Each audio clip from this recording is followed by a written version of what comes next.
Welcome, everybody, to the Business Spotlight series. I'm Everardo Resendiz. People know me as Coach Ever. I am a certified executive and business coach here at Action Coach in Northwest Louisiana. Today, I have Lyla Corkern, the owner and CEO of Finding Solace, as my guest. And so today, we're going to be talking about her business, the journey to business ownership, the challenges, the things that she has found that work really well for her, um, and share a sneak peek into what it really is to operate and own a business, right?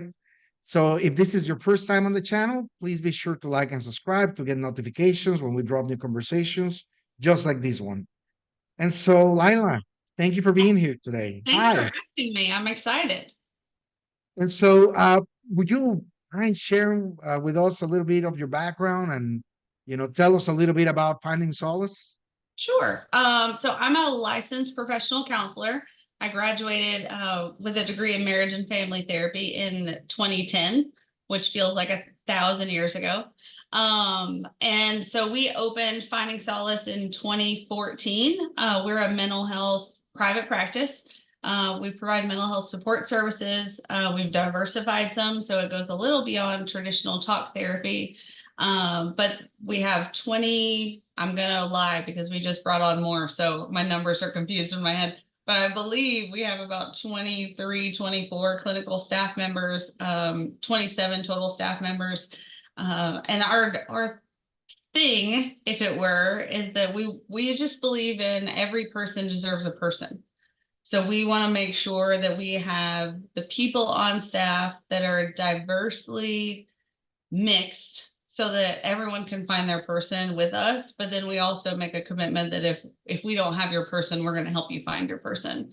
The world is really hard sometimes, especially now. And so we want to make sure everybody has whoever they need in their back pocket so they can call whenever they need support.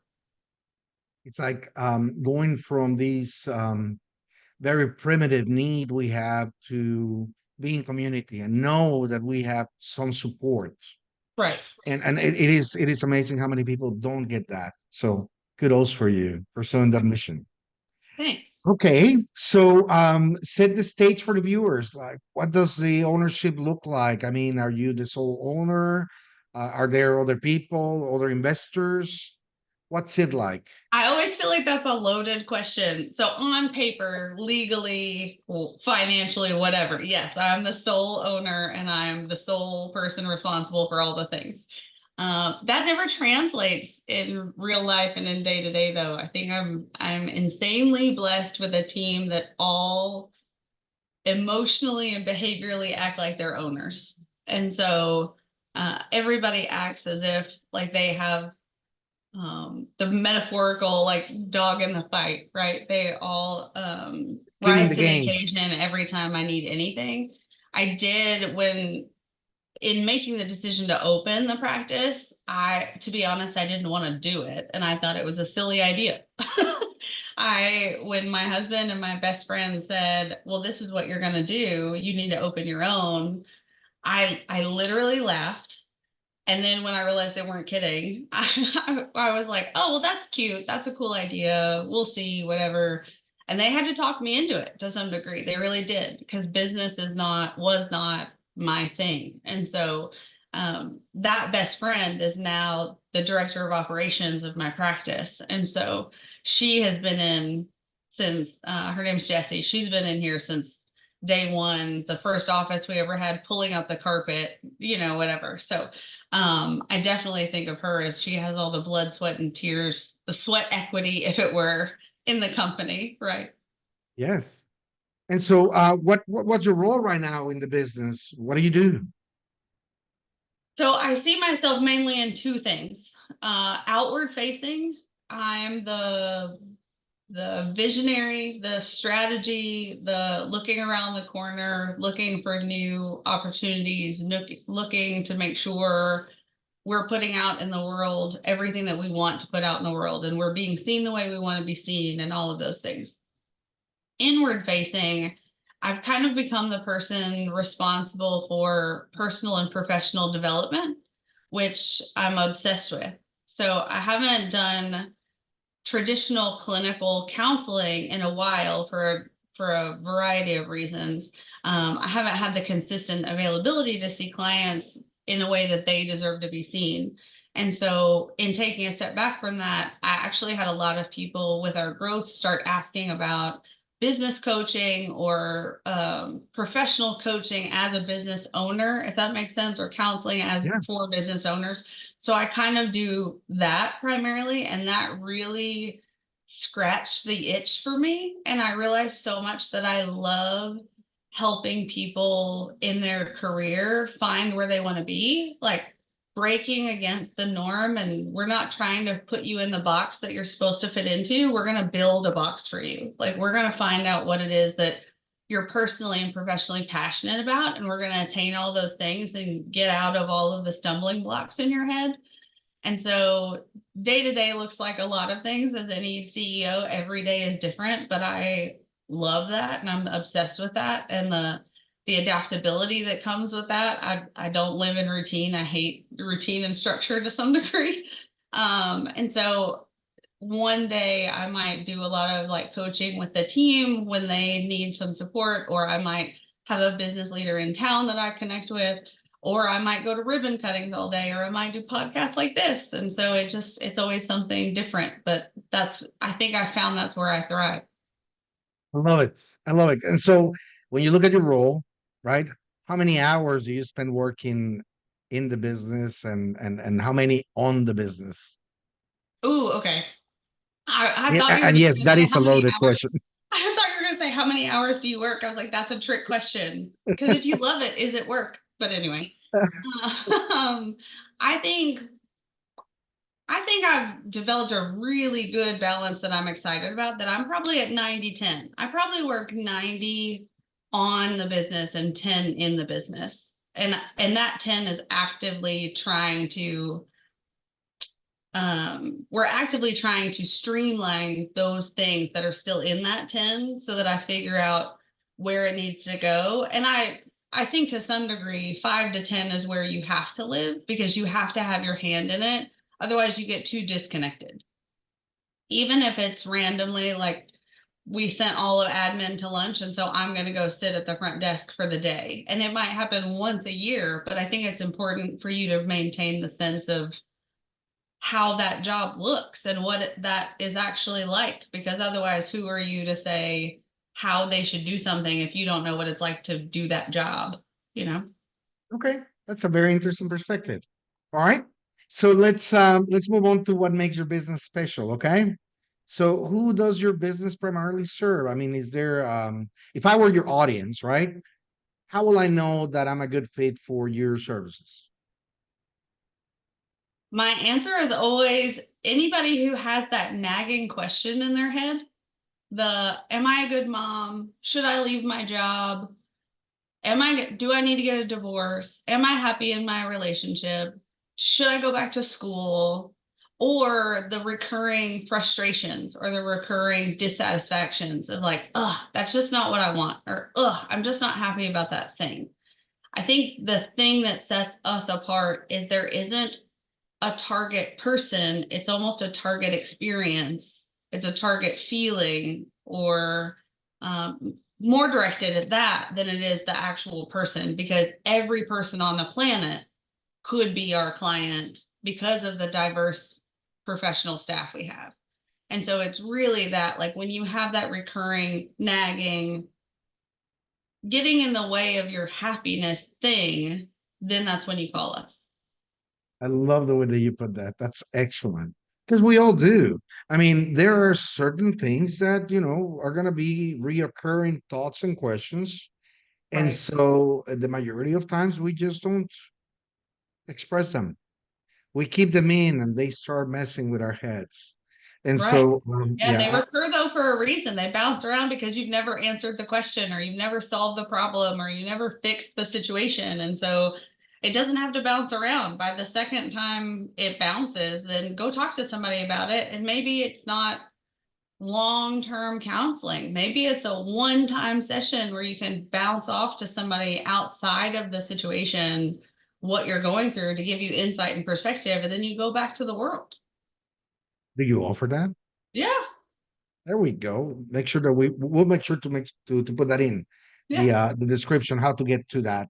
Um, and so how do your competitors compare with you? I think that's a trick question because I don't view that I have any competitors. And I don't mean that from a I don't mean that from a vain place of, nobody can compete with us. I mean it in a there are so many people that need help, and there are so many people that need services, and there are so many people offering different services. It's apples and oranges and bananas and kiwis and pineapples. Like, everybody is so different that I don't necessarily view competitors. I think what does set us apart, what makes us an apple maybe and everybody else different fruit in the fruit salad, is the culture, for sure, the experience that you get with us, that you're a person first. You're not an appointment, you're not your insurance, you're not a copay, you're not a quota, you're not any of that. You're a person with an issue first. I think that that's the resounding thing we hear from clients, is the thing that makes them come to us or come back to us. And then I think as a workplace, it's very similar. The dynamic that our staff has with each other and how they interact with leadership and how involved leadership is just seems to be a little bit something different. And so we joke all the time about, there's plenty of places in town that have mental health providers and that provide traditional talk therapy with commercial insurance and whatever, but nobody has the secret sauce that we have. They have a different sauce. Okay. So it's really the abundance of opportunities out there and how much you can specialize in what you do. Right. That's what I'm reading from these, but this is excellent. It's a great answer. Thank you. And so, what is one thing that you wish more people knew about your business? I feel like almost what we referenced earlier. I wish, and this is more mental health in general and not just my business, I wish that people realized it doesn't have to be getting in the way of your life problem before you can get help with it. I wish that people realize that when they do have the nagging question, the nagging thought, the negative feeling, the whatever, that there are people that can help with that when it's just an annoyance, before it even gets to a big problem, before it gets to a crisis, before it gets to you need intervention. I wish that people realize that the little things still deserve attention. Very good. And so, that sort of leads me to the marketing question. Like, uh, how do we relay this message to the marketplace? How do we get it out? How do we make it available for everyone out there that needs it? I think that that's in some part fighting through stigma continuously, because I think as many times as us as an organization can put online, you can come off for a one-time session. There's no long-term commitment, la la la la. No matter how many times we say that, there's still this underlying, but aren't you going to be like Freud and want me to go into my childhood, and don't I have to spend 2 years in therapy? There's just this misconception still about what therapy looks like. And some of that is because different providers function different ways. Some of that does come from, there are counselors that want you to be with them for a long time in active treatment. And even the idea of treatment, right? Inactive sessions, inactive therapy, there's the languaging, the subtle nuances that need to start to shift to make it more proactive and not reactive to a problem. I think that because all sorts of providers are different, we can never just get rid of that idea that you're going to be in therapy forever. But I think the only thing we can try to do is say again and again and again, we're your people forever, but we don't have to be your people forever, if that makes sense. So my message is always, you can come to us and let's fix whatever is bothering you, go back in the world. And then if that thing comes back up again, or if this new thing happens, we're still your people. And so you can still call us and come back, but you don't have to be with us the whole time. I think Right. that that's so important, because I think it goes back to, the world we live in. It's so important for people to have someone and to not feel that shame of, oh, well, I worked with them that one time and I got help. And now if it's a problem again, that's embarrassing. No, it's human. That's just the way life works. That if we have an issue, it's likely to be our issue again later. And so you have a person with us, and that there's no stigma with that, and that it's not a blood oath commitment for, the Yeah, price of a new car, right? with you. And so let me ask you this. I mean, this is not really part of the questions that we normally ask, but you know, it's almost like you need to be able to tell a new story for that mindset to start shifting. Mhm. Do you do anything with that? How do you get that message out? I think the most effective way is also the slowest way. The most effective way to do that is just doing it in the service that we provide, in building the relationships, in building that connection with a person that knows that we're their person, that we're their people forever for whatever they need, and showing through the work we do that that's true and that's consistent and that we don't go back on our word about that. And then that ripples into the people in those clients' lives, right? The biggest significant shift we've seen about people starting to believe that that's how we function, that we put the client first and we see them as a person first and all of those things, is actually doing it. And that goes way farther than any sort of marketing or intentional storytelling or anything like that. It's them telling their story of their experience, and then it just sprinkles and spreads everywhere for more word of mouth.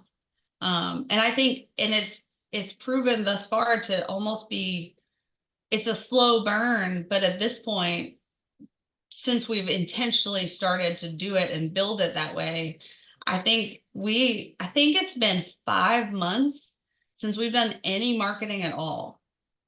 And like, we haven't paid a penny, and it's because all of our clients are the marketers. All of our clients are out there saying what their experience is like and recommending other people to come.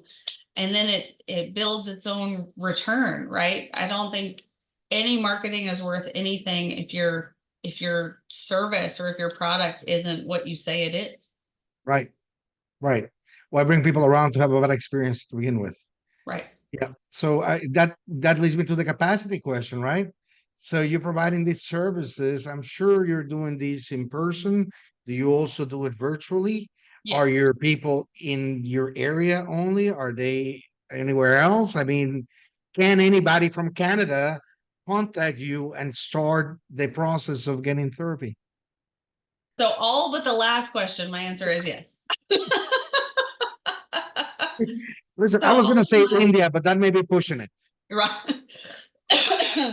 All of my staff, the majority of my staff, are in-house. I think one of the things that does set us apart is, I think most of the time that practices get to be as big as we are, there are multiple locations. Even if in a same or neighboring town, there's multiple locations.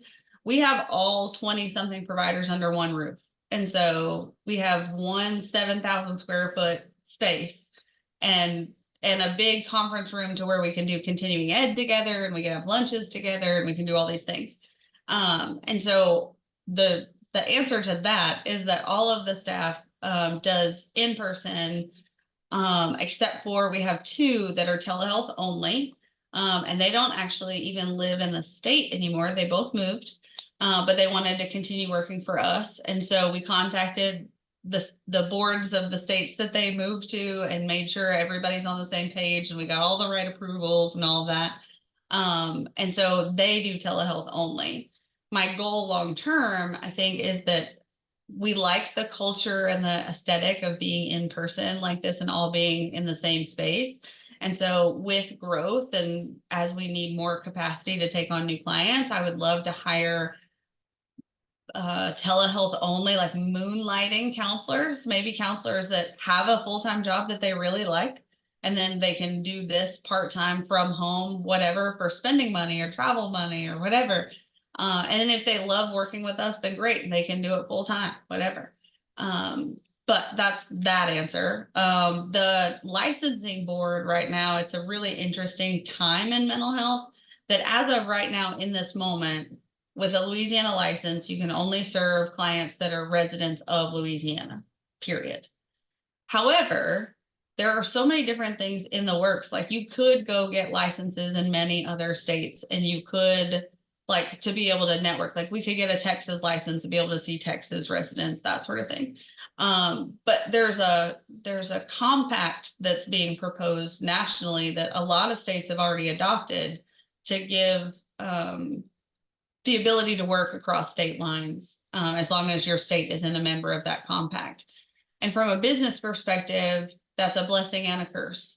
I love that if somebody talks to their mom that lives in Montana and they want to be able to use us for services, I love that they can do that. But then there's also, it opens the door that there's a lot of quote unquote competitors out there that then could try to market Louisiana clients, and then those clients are seen out of state. So as much as it could bring business, it could also lose business. And so there's a lot of avenues to that to consider. You know, it certainly is part of the journey and the questions that you need to be answering as you go along. But thank you for answering that. That's great.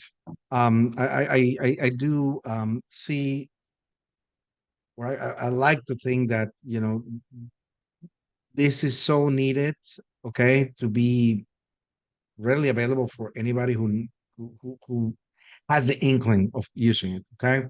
That they need to be able to access it. And so I know that there are some online, perhaps national things that are happening, and I don't know Right. how professional they are, but you know, there is some of that already happening. Right.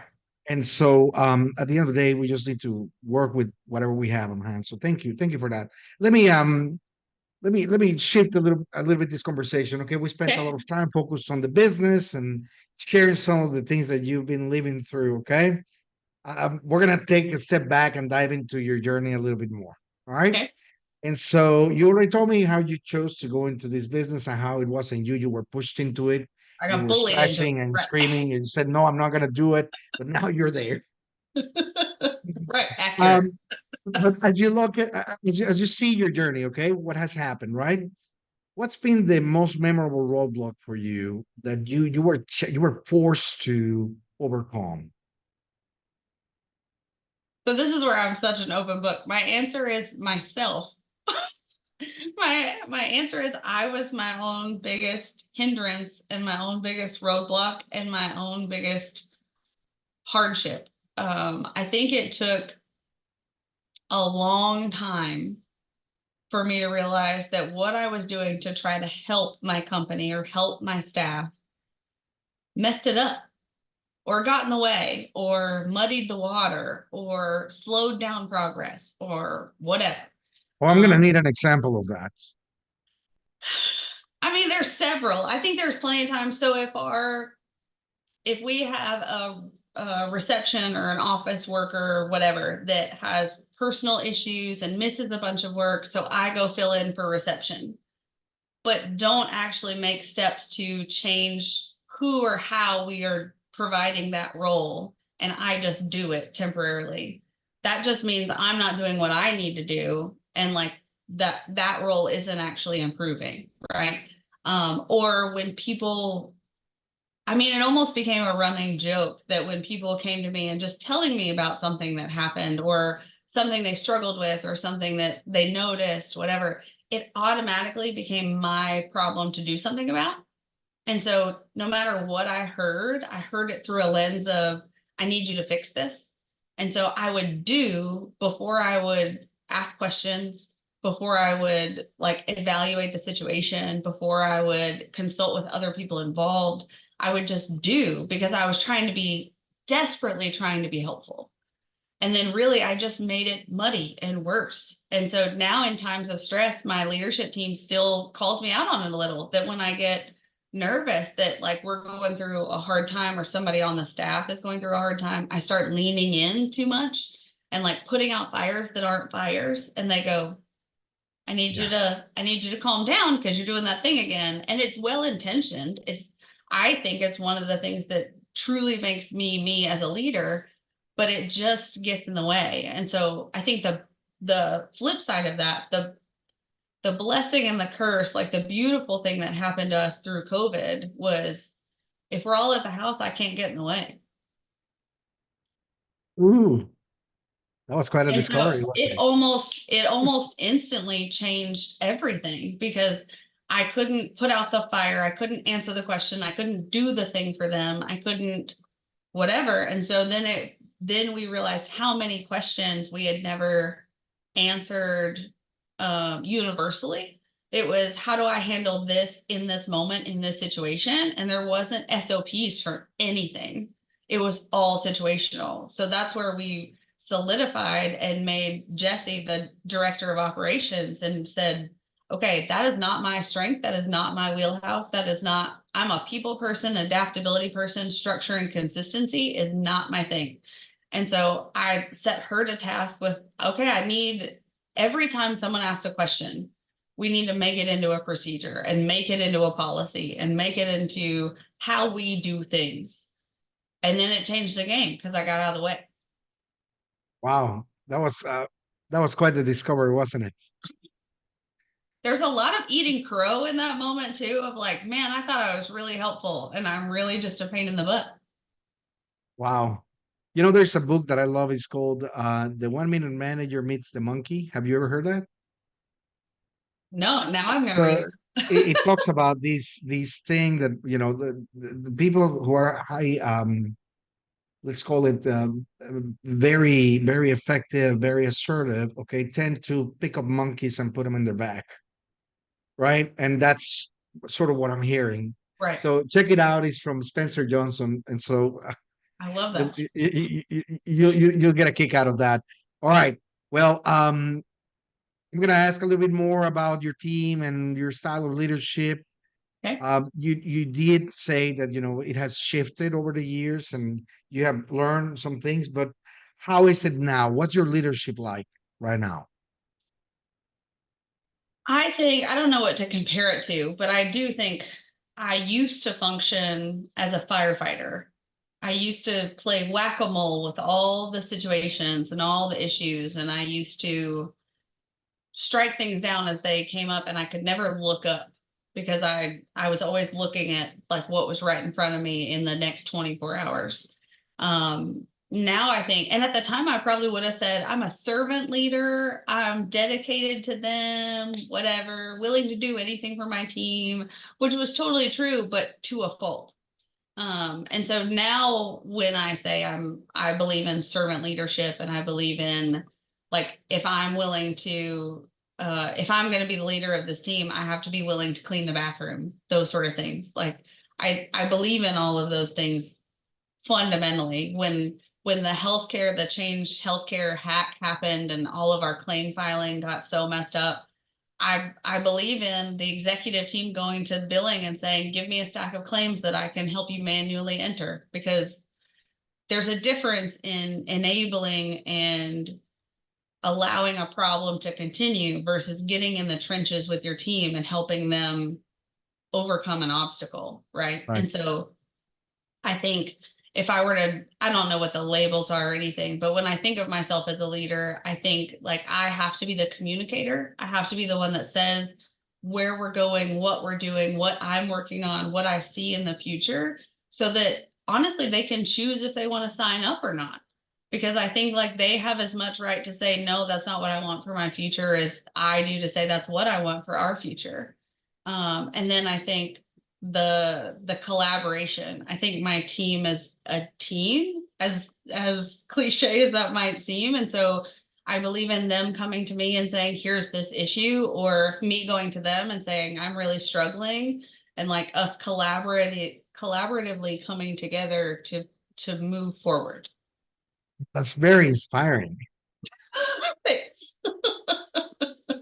I mean, it truly shows your development. So how long have you been doing this now? I feel like, so what I say is I don't think I started doing my business on purpose until COVID. So 4 years probably. So Yeah. it's a 4 year journey for you to get to this point where Right. you have this level of clarity. Right. And, you know, it's this stage you will move on to others where you Right. find your leadership will change and shift. And Right. so that also translates to your people and how they're developing. And you did mention that, your role in the internal role is the being the responsible for personal development for your team, Mhm. right? So does it look like in the future you will not have to be there at all? I think in the future I don't have to be there, but I think I want to be. I think, and not from a I can't get out of it sort of way. I think that's one of the cool things that make us us, that fills up my cup but then helps fill their cup, is the availability. And so even if I don't have to be in the office every day to work in the business, right? I think even if I'm able to just be vision and strategy and networking and whatever, I still think having my home base in the middle of the trenches is part of what culturally makes us authentic and collaboratively committed to each other. And All right. so I think that I have been able to develop more freedom, that when I want to go on a trip for business or go on a trip personally, or I want to work from home to focus on a project or whatever, I definitely have all of the freedom to do that. And I don't have to answer phone calls and emails and all the things during the day. I can just go. And that's a beautiful, beautiful thing, to have a team that I trust so much that I don't have to look at my phone. That's a blessing that I didn't even know was possible. But I think when it comes down to it, even if I didn't have to be, I'd be here all the time anyway. Wow. Okay. So what does it look like 5 years from now? You're asking the person that started a business without even having a business plan. So I think 5 years from now, my focus is a little bit professional development to some degree for the whole for the whole team. That I think that we cowboyed it for so long. That's what I call it. We cowboyed it and winged it for so long, that like when COVID happened, we set up all this structure, and then we spent probably 2, 3 years developing our internal structure, setting up compliance, setting up clinical supervision, all of the things very um, Ad from hoc. They right. were necessary as part of your development. You Right. came And to the so we realization. spent 2 to 3 years really developing that, and then had some pretty big business shifts during that time also. And so we've spent probably the last 12 months in this, okay, now we're comfortable and we can really like lean into what it's like to be us and what it's like to be our team and what day to day can be like. And then I think the next 5 years is I tell people all the time that my one of my passions is helping my staff not be like every other private practice clinician. Because there's a reason you don't hear about people very often that have done private practice for 20 years. Because the burnout is real, because there is some sort of ceiling on it, because insurance dictates what you're allowed to make. And so at some point you feel either burnout or tapped out, maxed out, whatever. And so it's really on my mind, on my heart, whatever, to help every team member that wants it to be able to find their and what else. And so they have something that fills their cup when the day-to-day of private practice starts to become too heavy. Because I want them to have, whether it's passive revenue, whether it's like a passion project they want to volunteer with, whatever, a way to give back to the community, whatever. I want to build up all of those things so that I know all of them have what it takes to be able to sustain more long term. And then I think, so that's like from an inward facing perspective. And then I think big picture, from vision, strategy, whatever, it's technology is changing a lot, and it's about us trying to figure out where we fit into that, and not just doing it because it's what everybody else is doing it, and not avoiding it because we're scared of it. Figuring out what amplifies us and stays true to our culture without taking something away, but without leaving us in the dust too, if that makes sense. Right. Wow. Well, it is quite a challenge, isn't it? It is. I'm just gonna add this here because it just occurred to me. I have this guy I know who walks around with a flip phone. He has his reasons for it, but Right. you know, what's what this does for you, having a phone is really giving you access to a lot of things. Used correctly, it can really enable you to do wonders. But you know, I don't think that the majority of us are using it the right way. Right. I mean, yeah, and I think that's the same thing with all the things like the online therapy programs, the AI, the different marketing platforms, all the things. Like I think each thing, even if nationally somebody says this is the thing that you should do, I think we have to stop and take stock and say, but is it what we should do? Because does it fit what we think is important and how we want to do things? It's very personal, right? So it needs to be very close. I got Right. you. So before we get into the final question of the Okay. day, actually, you know what? I'm gonna do something. I want to do the rapid fire questions. Okay. Okay. We still have a few minutes, so we're gonna do that, right? So quick, top of head answers for each. Okay. So what's the key to success to you? People. Elaborate, please. Okay. I was like, you said quick. I just answered. um, I think that the key to success is having the right people beside you, under you, and like behind you and ahead of you. Well, So that's good. I think that it's so important to work with the people that push you forward, to pay honor and respect to the people behind you, whether it's somebody from your past that you learned from or somebody that paved the way for you. And then I think it's so important to have people ahead of you to look towards, whether that's like mentorship, whether that's somebody like a role model, whether it's whatever, because I think otherwise we all get lost in tunnel vision. And so having all the people is the only thing that makes you successful. I absolutely love that. I thought that you were gonna say something about your team, and you do, but this is more an overall view of it. Right. So, what is the one piece of advice that you will give any business owner out Find your people. No, I think if I there? looked Not like just from your people, your person. right, I'm a person, you can call me, I'll be your people. I think from a logistical business perspective, my answer would be define who you want to be and how you want to be seen, and then make all your decisions from that. Oh, I love that. Excellent. And so, what is one book you're reading right now, or that you will recommend people to get a hold of? Ooh, I don't know that I recommend it because I don't know, but I just bought No Bad Parts. And I can look up who it's by, but it's about internalized family systems. It's a up and coming therapy modality, school of thought about all of the different pieces of us that are inside us that work for better and for worse, and how to identify them and how to make them work with you and for you and not against you. Excellent. Thank you so much.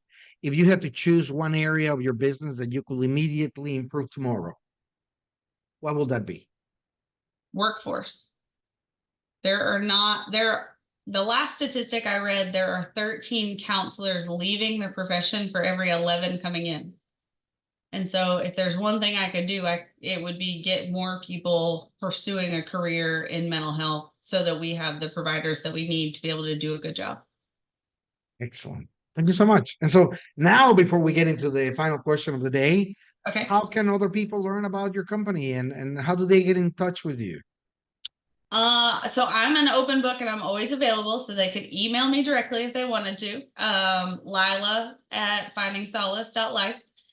We have all the social media, Facebook, Instagram, whatever. And then we have two websites. We have findingsolace.life, which has what we do, our team, all of the information that might be relevant. But then we've also created a sister website called realhelp.life. And it is resources. So it's mental health assessments there's a general mental health assessment and then other more specific situational kind of assessments. And then when you take it, it'll give you feedback on tips that you can do to improve that at home. And it's all free. It's just meant to be a resource to the community. And so then if you need anything, you can loops back to our website so that you can ask questions if you need anything. Love it. Okay. So we had this long conversation. What is the most inspiring thing for you today? It's a weird day. So I was like, I think the most inspiring thing today is I always get inspired when I tell our story. I always get inspired when I reflect on how blessed we've been so far and how blessed we are with the team we have and the opportunity we have moving forward. And so like I'm gonna leave this conversation just wanting to go like hug all of them and like sing all their praises and all of the things. I'm just kind of inspired in general about like the future looks good. And so yeah, it's a good day. Love it. Well, thank you so much for your time today, Lyla. I'm gonna Yeah. make sure that we get these out as soon as possible. But thank you for your commitment, and I congratulate you on what you have achieved so far and where you're going. So Thank kudos. you. And Thank thank you you for for that. asking me. This was fun.